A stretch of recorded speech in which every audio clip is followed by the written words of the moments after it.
আপনাদের ভাইয়ের কাজ দেখেন, নিয়ে আসছে ঘাস কাটার মেশিন। এখন তো সব কিছু সামারের জিনিসপত্র অফারে দিচ্ছে, তো মনে হয় অফারে পেয়েছে এটা। আমাদের একটা ঘাস কাটার মেশিন অ্যাকচুয়ালি দরকার ছিল। সো ছোট্ট ওই মেশিনটাই হোক ছোট, দেখতে পারেন এটা আসলে কেনা হয়েছে কিসের জন্য সেটা দেখেন। আমাদের কদিন ধরে বৃষ্টি হচ্ছে, এই যে এখানে যে কয়টা গাছ, ওই যে ওই পাশে কিছু গাছ আছে, এগুলো কাটতে অনেক কষ্ট হয়, তো এই জন্য নিয়ে আসছে। আর আলহামদুলিল্লাহ আমার এই জায়গাটাও আমি সুন অ্যাজ পসিবল ঠিক করব, হয়তো আগামী বছরেই আমি ঠিক করে ফেলবো। গাছগুলো কিন্তু এখন মরে যাচ্ছে, কারণ এখন সিজন মরে যাওয়ার ওয়াটম চলতেছে। তো বাট আমি জানি না এটা কোথায় রাখবে, রাখারই তো সমস্যা। এইসব জিনিসপত্র যে কোথায় এখন রাখবো গার্ডেন, সেটা নিয়ে যেতে হবে। সেদিন চলে আসছিলাম ইলফুডে, আমার ডেন্টিস্টের অ্যাপয়েন্টমেন্ট ছিল। আসার পরে যে ইলফুডে যে একটা ইন্ডিয়ান শপ আছে, এই শপটাতে ঢোকার পর এগুলি দেখলাম, দেখতে ভালোই লাগতেছিল। আমি চাচ্ছিলাম এটা পিঠার জন্য, যেহেতু শীতকাল, শীতে পিঠা টিঠা ডেকোরেশন করার জন্য একটা ছোটো বেতের বাস্কেট, বাট পছন্দ হচ্ছিল না, খুব বেশি কালারফুল। তারপরে এখান থেকে এই যে 40 পিসের এই যে পেপারগুলো নিলাম এয়ার ফায়ারের। তারপরে এখানে আমি দেখছিলাম এখানে মাটির কাপ পিরিচ বা অনেক কিছু ছিল। আমি এইটা পারচেস করেছি, এটার নাম মনে হাতাম দোস্তানা সামথিং কি বলে। তো যাই হোক এটা নিয়ে আসলাম। তারপরে যেটা হলো, আমার বার্থডেতে যে গিফট দিয়েছিল এই ফ্লাওয়ারটা আপনার সাথে আগে শেয়ার করেছিলাম, গত পর্বে আপনারা দেখেছেন, বাট এটা তারা ওপেন করিনি। আজকের ভিডিওটা এটাই শেয়ার করব, কোথায় রাখলাম, কি অবস্থা, প্ল্যান্টটা খোলার পর কি দেখতে পারলাম, আর হলো আজকে সকালে নাস্তা কি করলাম, সেই সম্পূর্ণ ভিডিওর ব্লগ নিয়ে আজকে আপনার সাথে শেয়ার করতেছি। আসসালামু আলাইকুম ভিউয়ার্স, আমি রুমা আলমের পেজ থেকে যে যেখান থেকে দেখছেন সবাইকে অসংখ্য ধন্যবাদ। সকালে বের হয়ে যাচ্ছে, এটা গত পর্ব আপনারা দেখেছেন। আসলে যে দেখি প্ল্যানটা রিটার্ন করতে পারি কিনা, যদি রিটার্ন করতে পারি তো ভালো, আর না পারলে তো কোনো কিছু করার নেই। তো সকাল সকাল বাচ্চাদেরকে স্কুলে ড্রপ করে চলে গেলাম টেস্কোতে যেয়ে দেখলাম যে আমার প্ল্যানটাকে দেয় কিনা। অনেক তর্ক বিতর্ক করার পর তারপরে হতাশ হয়ে বাসায় ফিরলাম। এটা আসলে দিবে না, লাইভ প্ল্যান তো, লাইভ প্ল্যানটা বলতেছে যে খুব লেট হয়ে গেছে। আবার আমার কাছে রিসিটও ছিল না, যদি রিসিট থাকতো তাহলে হয়তো নিতে পারতাম, কারণ ওরা পরে বলতেছিল এটা এইখান থেকে কিনেছো কিনা ওই জন্য। আর এই প্ল্যানটা তো আমার পছন্দ হয়েছে, গত পর্বে বলেছি, হয়তো আমার নেক্সট ডে টার্গেট আছে যদি আমি প্ল্যান্ট কিনি। আমি আসলে প্ল্যান্ট কিনতেও চাচ্ছি না, কারণ বাসায় আমার মানি প্ল্যান্ট দিয়ে এতগুলো মানে ইনডোর প্ল্যান্ট হয়ে গেছে, যেইগুলো আসলে আমি রাখার জায়গায় নেই, উইন্ডো শেলফের দিকে রাখতে হয়। সানি পজিশন, সরি সকালবেলা ভয়েস রেকর্ড দিতেছে তো ঘুম থেকে উঠেই সরি। সো যাই হোক, এই ফ্লাওয়ারগুলো ইনডোরের আমার এগুলো খুবই ভালো লাগছে। এগুলো আপনারা গত পর্ব দেখেছেন, আবার একটু আপনাদের মেকশিওর করতেছি। আপনারা যদি এখন এই যে লিলি কিনতে চান, গিফট দিতে চান, আমি বলবো আপনার ফ্রেন্ড অ্যান্ড ফ্যামিলির সাথে এই লিলি প্লান্টটা দিতে পারেন। এটা যত সুন্দর স্মেল, ঘরটা একদম সেন্টেড করে রাখে। আর অর্কিডও দিতে পারেন, অর্কিড তো বেশি দিন থাকে না, আবার এটা ব্যাক করে যদি ভালোভাবে টেক কেয়ার করা যায়। তো চলে আসলাম আমার প্লান্টটা নিয়ে। দোকানে তো নিয়ে গেলাম, এইটা কোনো কিছুই করতে পারলাম না। 10টা পাউনে আমার একদম জ্বলে গেল। অর্কিড কিন্তু সহজে মানে মরে না, কিন্তু এই যে 2 সপ্তাহে মরে গেছে। এটা মনে হয় আমার বার্থডে ছিল 15 তারিখে, ওরা মানে 14 তারিখে কিনছে, কিন্তু ফেল। আমি আসলে খেয়াল করি নেই, অনেক সময় আমি যে এইগুলি খেয়াল না করি, যেমন রিসিট যদি আমি না রাখি, বা এই যে দেখেন পাতাটা পড়ে গেছে, দেখছেন পাতাটা পড়ে গেছে অর্কিডটা, এই যে এখানটা মরা, এই যে এখানটা মরা, এই যে ফুলটা একদম মরে যাচ্ছে। তারপর আমি রাখি আর এই যে মরাগুলি কেটে দিই, একদম এখান থেকে এই যে মরা হয়েছে। 10টা টাকা আমার জলে, ফুলের টপটা কাজে লাগে কি, আর কিছুই করার নাই। এই যে এটাকে এখন আমি আমার বাসায় এত গাছ কোথায় যে রাখি, এখানে রাখি দেখি 2-3 দিন পরে এটার আমি ওইটা ফুলগুলি, যেদিন আমি আমার হাতে যেদিন পাইছি সেদিনই দেখতেছিলাম, আমি বলতেছিলাম যে ফুলগুলি মরে যাচ্ছে কিন্তু, তখন যদি আমি রিটার্ন করতাম তাহলে হয়তো আমি পাওয়া যেতাম। আমি ওই যে বার্থডেতে করি নেই, আর টায়ার্ড ছিলাম, চেঞ্জ করব বা করব। আমি অবশ্যই 1 সপ্তাহ পরে দেখছি, কিন্তু ওরা বলতেছে রিসিট আনলে দিবে, কিন্তু রিসিট মেয়েরা বলতেছে যে ওরা ফালাই দিছে। তার কিছুই করার নাই, মানে এরকম একটা অবস্থা। আমাদের লন্ডনে কিন্তু শীত পড়ে গেছে, ড্রেসিং গাউন মানে সারা থাকাই যায় না, এত ঠান্ডা পড়ে গেছে। এখন যেহেতু রান্না করবো, নাস্তা খাবো, ভাবলাম ড্রেসিং গাউনটা পরেই নেই, আর কিছু তো করার নাই, ড্রেসিং গাউনটা পরে নেই। আর আমি ভিডিও কিন্তু শেষ করে দিয়েছিলাম, পরে মনে হলো যে গাছটা তো ভিডিও করা হলো না, এই জন্য আপনাদের কাছে আবার ব্যাক করলাম। তো এটা ছিল আমার টেস্কো থেকে নেওয়া, এটা এত হেভি আর এত ওমাপ এই ড্রেসিং গাউনগুলো। আপনারা যারা এখন ড্রেসিং গাউন কিনতে চান তারা কিন্তু টেস্কো থেকে দেখতে পারেন, এটা কিন্তু খুবই সুন্দর, কমফোর্টেবল, একটু হেভি, যারা একটু হেভি পছন্দ করেন এটা স্পেশালি মানে শীতের দিনে এত আরাম মানে বলার বাহিরে। আমি আরেকটা কেনা হয়েছে আমার এই বছর কস্কো থেকে, এই ভিডিওটা এখনো করি নাই, এটা ভিডিও নিয়ে আসবো। তো আর কথা অনেক বললাম, এখন চলে যাই নাস্তা খেতে। আসলে কথা বলতে বলতে প্রায় 10টা বেজে গিয়েছে। তো শপিং গেলাম, স্কুলে ড্রপ করলাম, বাসায় এসে সব কিছু টাইডি আপ করলাম। এগুলো ভিডিও কিন্তু আপনারা লাস্ট ভিডিওতে দেখেছেন, মানে গত পর্বতে। আপনার এইটার পরের ভিডিওটাই এইটা, মানে আমি আজকে সাথেই ভিডিওটা দিয়ে দিচ্ছি। তো নাস্তা খেতে চলে আসলাম। কয়েকদিন আগে আমি গিয়েছিলাম জেন্টিস দেখাতে ইলফুড সেন্টারে, ইলফুডে। তো ওখানে যাওয়ার পর এশিয়ান যে শপটা আছে না, এখানে আমি এটা পেলাম। এটা প্রাইস ছিল 20 পাউন্ড, এটা অনেক হেভি। এটা আমি 10 পাউন্ডে কিনছি, মানে বিলিভ মি 10 পাউন্ড 20 পাউন্ড। এটা আমার অনেক দরকার ছিল টেস্ট করতে, ছোট্ট একটা। ও মাই গড, এটা হেভি, আমার আসলে হেভি এত, এটা তো মাই গড, এটা অনেক হেভি। বক্সটাকে ফেলে নিতে, এত হেভি, এটা এত হেভি যা বলার বাহিরে। দেখেন এটার নাম কি আসলে আমি জানি না, হাতাম দস্তা কি বলে, আমি উচ্চারণটা শিখে নিব। এটার সাথে যে এটা আসছে, এটা আমি খুলবো, রান্না করবো ভাবতেছি। তা ভাবলাম আপনাদের সাথে শিখাই। আপনারা কিন্তু যে কিনতে চাইলে এই জায়গাটায় যে ব্লেন্ড করার জন্য একটু খসখসা টাইপের, আর এই জায়গাটা স্মুথ। সো এই জায়গাটা একদম খসখসা টাইপের, রাফ অ্যান্ড টাফ, আর এই জায়গাটা একদম স্মুথ। এটা আমি একটু বড় সাইজের লার্জটা নিয়েছি, এটা অনেক হেভি, আসলে আমি ক্যারি করতে পারতেছি না, মানে এত হেভি। এটা তো মানে এক জায়গায় বসায় রাখতে হবে। তো এটার ওয়াশ করবো, আমি ভাবছি ওয়াশ করে যে অনেক সময় অনেক কিছু বাটাবাটি করতে হয়, ভর্তা বানাতে হয়। আমি ছোট সাইজেরটা দেখছিলাম 6 পাউন্ড, পরে আমি ভাবলাম ছোটোটা না নিয়ে আমি বড়োটাই নিই, যেহেতু আমার বড়োটা হলে দুইটা তো আসলে রাখার জায়গা নাই।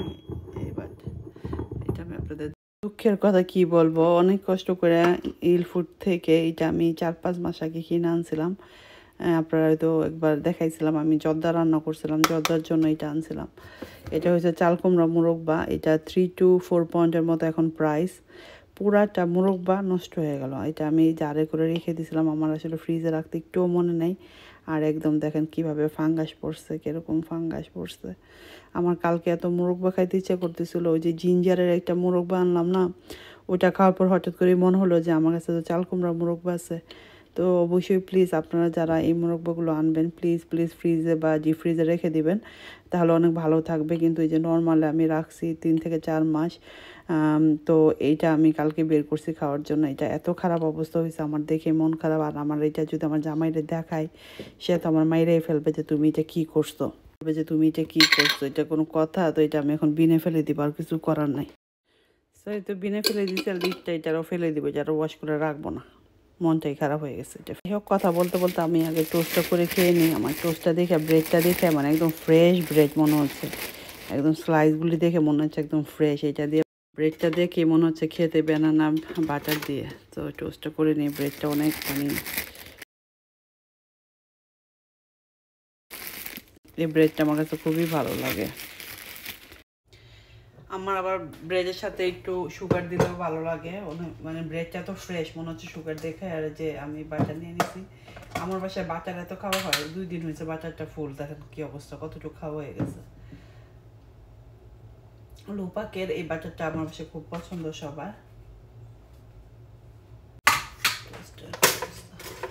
বেশি একটা লাল করবো না, বেশি ক্রাঞ্চি করবো না, এই হোক দেখা যাচ্ছে। অনেকদিন পর সকালে নাস্তা আমি আপনাদের সাথে ভিডিও বানাচ্ছি, কারণ সকালে আমি উঠি এত লেটে, বাচ্চাদের স্কুল বন্ধ হওয়ার পর। আর এখন আমার বাচ্চারা একা একাই যাইতে পারে, আমার আর রেডি হতে হয় না। দেখা যায় তানিশারা কোনো মতো দরজাটা মানে লাগাই দিয়ে যে আমি বেডে শুয়ে থাকি। পরে 10টা 11টার দিকে উঠি, উঠে রান্না শেষ করি আপনার ভাই আসার আগে আগে, দৌড়ের উপরে থাকি। তারপরে বাচ্চাদের খাওয়া দাওয়া, এই অবস্থা। এই যে আমি একটু সুগার দিব, বললাম সুগার দিয়ে করতে। বাংলাদেশে কিন্তু আগে আমরা বাটারের ভিতরে একটু সুগার দেখে দিতাম। বাংলাদেশের বাটারটা খুব মজা লাগতো, একটু সল্টি। আর এই লুপকের বাটারটা আমার খুব ভালো লাগে। আর এই বাটারটা দেখে তো আমার খুব ভালো লাগে। কম দিলাম যেহেতু আমি ব্যানানা খাবো সাথে। তো আপনাদের কার কার পছন্দ এরকম ব্যানানা টোস্ট কমেন্ট করে জানাতে পারেন। বাংলাদেশি টোস্ট। আচ্ছা যাওয়ার আগে বলি, আপনার ভাই এরকম 2টা গ্লাসের জন্য আনছে আমার মগে। কারণ মাঝে মাঝে আমরা যে চিয়া সিড যে ভিজিয়ে রেখে যাই, এরকম করে রেখে দিব, তো ওই জন্য আনছে যে চিয়া সিড ভিজাইয়া আমি ক্লিন ফ্রিম দেওয়া বা প্লেট দিয়ে রাখি, তো ওই জন্য ওইটা আনছে, যে কিন্তু খুবই কাজের। আপনারাও চাইলে নিতে পারেন। পানি টানি ঝাইকে রাখার জন্য 2টা নিয়ে আসছে, মানে সেইটি থাকে 2টা। তো let's go sit and eat. Thank you. আজকে ব্যানানা টোস্ট কার কার না পছন্দ। ছোটোবেলা কিন্তু ব্যানানা টোস্ট অনেক খেতাম, আমার কাছে খুবই ভালো লাগে। বিসমিল্লাহ।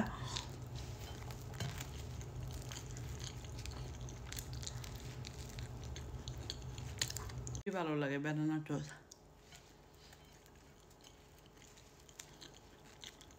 ব্যানানা কিন্তু শরীরের জন্য অনেক দরকার।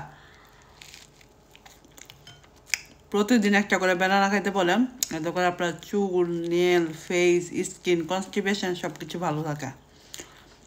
তো অবশ্যই কলা একটা করে খাওয়ার চেষ্টা করবেন।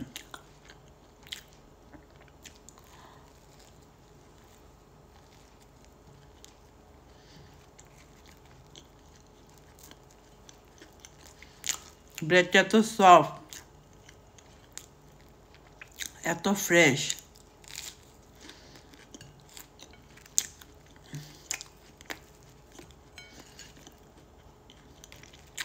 আমার কাছে হালকা টোস্ট ভালো লাগে, বেশি টোস্ট করলে একদম টোস্ট বিস্কিট হয়ে যায়, তখন ভালো লাগে না খেতে।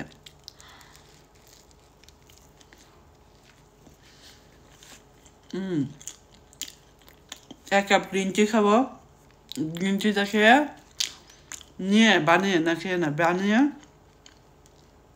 উপরে যাব, ফোনে চার্জ নিই আর ভিডিওটা এডিটিং করবা। এখন বাজে লন্ডন টাইম 10টা। রান্না আর একটু পরে বের করবো।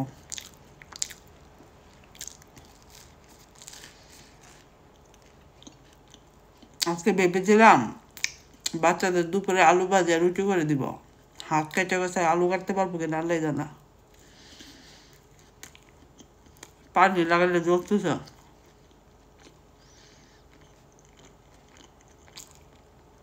আমি জানি না কি রান্না করবো। তরকারি আসতে ফ্রিজে একটু তারপর রান্না করতে হবে।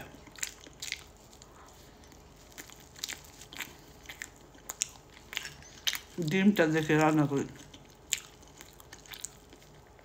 মাছের ডিম ভিজিয়ে নিয়েছি।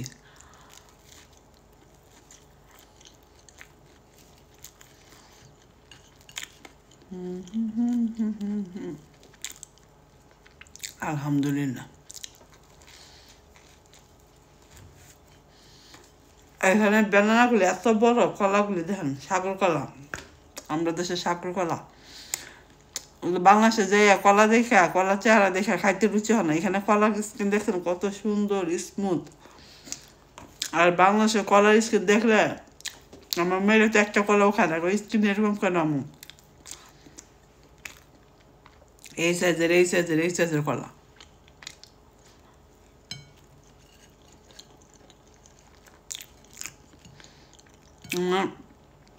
বড় মেয়ে একটা কথা, ফানি কথা, বড় মেয়ে বলতেছে কালকে 2-3 দিন আগে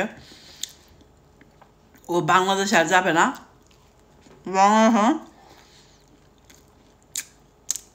আমার দাদার বাড়িতে গেছিলাম, তো আমার শাশুড়ি যেই মহিলা রান্না বান্না করছিল ওই মহিলার চুল পড়ছিল খাবারের ভিতরে।